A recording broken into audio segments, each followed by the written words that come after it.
American warship was attacked by Iranian forces in the Red It's dawn in the Gulf of Mexico, and an oil tanker is en route to deliver its cargo of fuel from the U.S. Gulf Coast to Taiwan. Suddenly, a blinding flash and a deafening boom rock the ship as a drone in its 50-kilogram charge detonates against its hull. Although not enough to sink the tanker, the attack prompts U.S. shipping companies to divert their vessels, and insurance premiums skyrocket. This disruption directly impacts the United States' primary export, oil. Although this scenario remains hypothetical, it is not entirely unrealistic. The fact is, Latin America is currently experiencing a brewing up that could eventually lead to such an event. In particular, Venezuela is drawing closer to Iran. The Latin America country has been utilizing and assembling Iranian drones for decades and even providing a safe haven for some of Iran's proxies. But why Venezuela in the first place? The fact is that Venezuela sits in a key location in threatening the United States' main interest: trade. And to fully comprehend this, let's first focus on another, seemingly unrelated location: the Red Sea. The Yemen-based Houthi targeting of trade flow through the Bab el-Mandeb and Hormuz Straits has had a significant impact on a global level. Shipping fees and insurance premiums inflated, leading many companies to avoid the Red Sea altogether and opt for the longer Cape of Good Hope route instead. The success of this strategy relied on two main factors: the geographical proximity to crucial sea trade choke points, and the usage of drone attacks. Specifically, the use of drones is the game changer. Drones, which have essentially evolved into propeller-driven cruise missiles, have enabled the whole Red Sea situation. Similarly, they may also be critical in a future Venezuela crisis. As a matter of fact, Venezuela shares many similarities with Yemen. Firstly, like Yemen, Venezuela is strategically located near a major global trade choke point, the Panama Canal. Secondly, Venezuela has been using and assembling Iranian drones for decades and has the capability, to a certain extent, to independently assemble and repair them. Thirdly, Venezuela already hosts some of Iran's proxies, such as Hezbollah.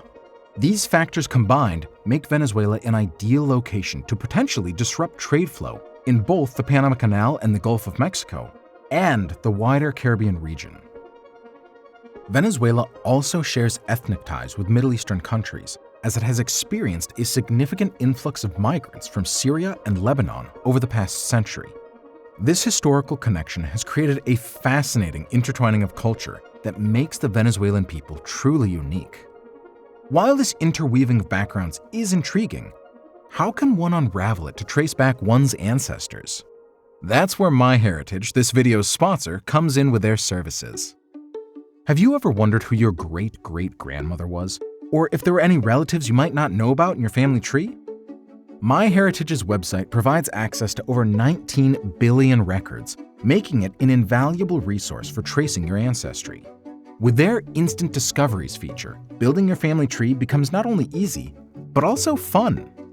Personally, I have built my family tree by adding just a few relatives, and after confirming the identity of 2, MyHeritage found more than 80 family members and automatically added them to my tree.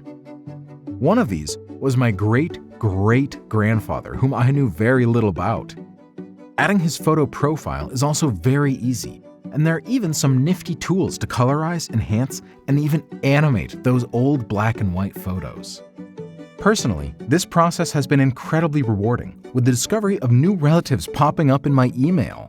You too can embark on this journey by taking advantage of MyHeritage's 14-day free trial plan. Thanks to MyHeritage for sponsoring this video, and be sure to check out their link in the description. And now, let's get back to Venezuela. The use of drones poses a significant threat not only to trade passing through the Panama Canal, but also to the mainland of the United States. Envision this hypothetical scenario, where a naval confrontation erupts in the Red Sea between the United States and Iran, something not very far-fetched. Suddenly, U.S. refineries in the Gulf of Mexico and US ships in the Caribbean, and those passing through the Panama Canal, find themselves under drone attacks by unidentified actors. No markings and no clear signs of who it might have been. That's exactly what's been going on with the Houthis in Yemen for the past few years. First, back in 2019, unrecognized drones attacked refineries in Saudi Arabia, some 800 kilometers from the Yemen border. Now, more technologically advanced drones are capable of hitting not only static targets, but also moving ones. The 2023 drone attacks in the Red Sea demonstrate the drone's capability to hit moving civilian ships at significant distances. The Shahed 131, which is the smallest, has a reported range of 900 kilometers. This is also the most probable culprit of the 2019 attacks. And the last, but most capable, Shahed 136, which was also used by Russian forces in Ukraine, weighs about 200 kilograms at launching and can carry a 50-kilogram warhead. This also has the wider operational range at about 2,500 kilometers. The operational range puts the majority of the Caribbean's commercial sea lanes at risk of being hit. Caracas is in fact approximately 1,200 kilometers away from the Panama Canal, while Miami sits at a distance of 2,100 kilometers. This means that both the mainland of the United States and the Panama Canal are potentially within range of being targeted by such systems. The Caribbean also has a few choke points that force trade on a few determined routes. The Panama Canal-bounded ones, of course, but also the flow to and from the Gulf of Mexico. U.S. oil exports are mainly drilled and refined along the Gulf Coast. This means that oil tankers have to necessarily pass through two choke points north and south of Cuba. This is also a very new reliance for the United States. In 2001, oil-related exports only accounted for about 3%. 20 years later, in 2021, they became the first voice in the U.S. export book at 14% of total export value. Venezuela can also leverage another main factor: its influence over Cuba. Cuba relies on Venezuela oil imports, as this is the main source of energy for the island. Although it might be hard for Iran's proxy to launch drones directly from the island, Cuba can provide valuable intelligence on the Gulf of Mexico trade flow. Two other major factors make these Iranian drones more than a simple saber rattling against the United States. Firstly, these drones are already in Latin America, with some even being assembled and produced in the country. Already back in 2012, Venezuela's former president announced the establishment of an assembly facility of Iranian drones. And, under Maduro's current presidency, there has been a push to expand these efforts. This creates a capability that was not available before in Latin America, and that makes the proliferation and control of these platforms more difficult to obtain. Secondly, Iran already has a well-established proxy in Latin America through Hezbollah. U.S. intelligence reports that this group has been operating in the region for decades and can leverage on the vast Lebanese community residing in the whole continent. These factors make Venezuela sort of a scaled-down version of the Cuban crisis situation. During the Cold War, Moscow used the region to exert pressure on Washington and obtain concessions. And now, that strategy is still the same for both Tehran and Moscow. Similarly, the recent events of the two Russian strategic bombers landing in Caracas coincided with Russia's need for a diplomatic leverage. In 2018, Russia needed some diplomatic angle to solve the Ukrainian smoldering conflict over the 2014 invasion of Crimea.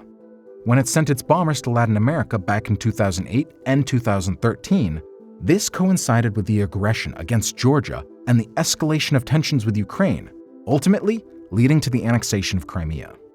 Likewise, Iran can use its drones and leverage over Venezuela to its advantage to bring the United States to the negotiating table. It certainly seems very unrealistic to even think to contend America's power in the Caribbean, America's own backyard. However, Iran doesn't need that. What it needs is just diplomatic leverage to negotiate with the United States. And Venezuela's position and Iranian drones offer just that. The main issue is that Venezuela is currently in a prime position to establish even closer ties with Iran. The country is grappling with significant economic constraints while America has lost its primary bargaining chip with Caracas in recent years: oil imports. Caracas possesses the majority of the world's oil reserves, accounting for 24% of the proven global reserves. And up until 2010, Venezuela was also a major exporter of oil towards the United States, where it had set up its own refineries along the Gulf Coast. However, the advances of shale oil technology and the increased US oil exports have significantly reduced the imports of Venezuelan oil. Venezuela used to be a key trading partner for the United States, and this gave America sway over Venezuela. But in current conditions, this gap seems to be set to widen. If we know the where, what, who, and how of a possible drone attack in the Caribbean, the only unclear thing is when. Some countries might want to take advantage of this and focus their attention against the United States. Thank you to MyHeritage for sponsoring this video, and be sure to check out their link in the description.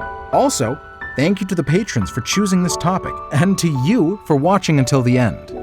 Consider checking out our Discord chat and our Patreon. Also, all links and sources are in the description. Ciao.